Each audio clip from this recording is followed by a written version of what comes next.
In the summer of 1914, Europe was standing on the edge of disaster.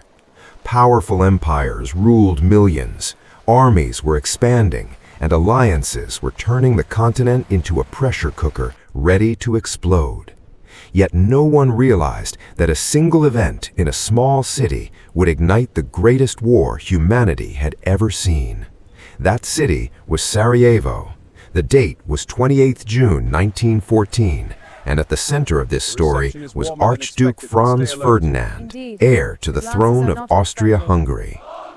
At the time, Austria-Hungary was one of Europe's great empires, but inside its borders, tension was rising. Many ethnic groups wanted independence, especially the South Slavs in Bosnia. Bosnia had been annexed in 1908, seen by Austria-Hungary as a show of strength, but by Serbian nationalists, it was a humiliation.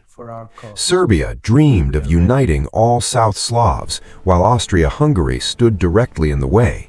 The Balkans had become a dangerous flashpoint where nationalism and empire were heading toward collision. On 28 June, Franz Ferdinand arrived in Sarajevo with his wife Sophie. The visit was meant to assert Austrian authority, but for a group of Bosnian Serb nationalists, it became an opportunity. They believed assassinating him would strike a blow against Austria-Hungary. Among them was 19-year-old Gavrilo Princip. The plan nearly failed. During the motorcade, an attacker threw a bomb at the Archduke's car, but it bounced off and exploded behind them. Franz Ferdinand survived. Shockingly, the visit continued. Later, the Archduke decided to visit the wounded at the hospital, but a critical mistake changed everything. His driver took a wrong turn and stopped near a cafe. Standing just meters away was Gavrilo Princip.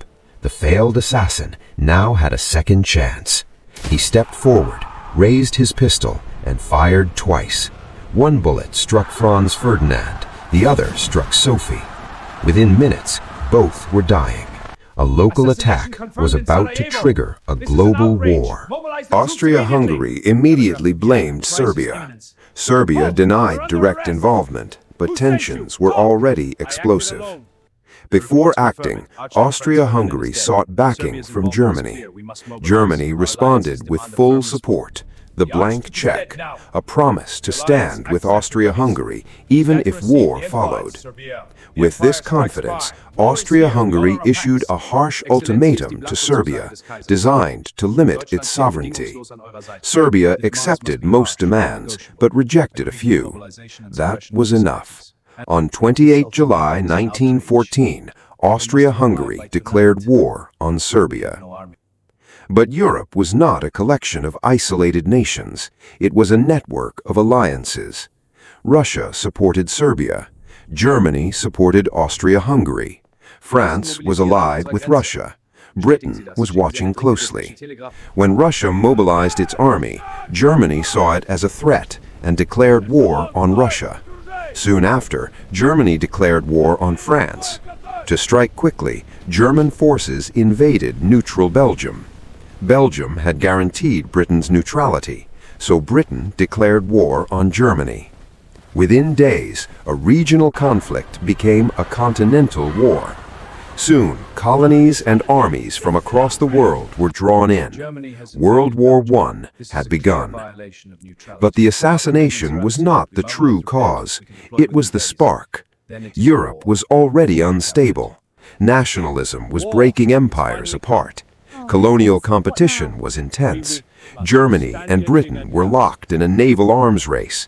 France wanted revenge for past defeat.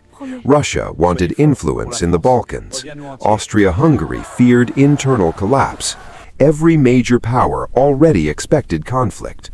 The Sarajevo assassination simply activated a system ready for war. The bullet did not create the war, it exposed it. World War I would last more than 4 years. Millions would die. Empires would collapse. Borders would be redrawn across Europe and the Middle East, and the consequences would shape the entire modern world. It all began with a visit to Sarajevo, a wrong turn, a 19-year-old assassin, and 2 gunshots. History often changes slowly, but sometimes it changes in a single moment. That moment came on 28 June 1914, the day one assassination helped ignite World War I.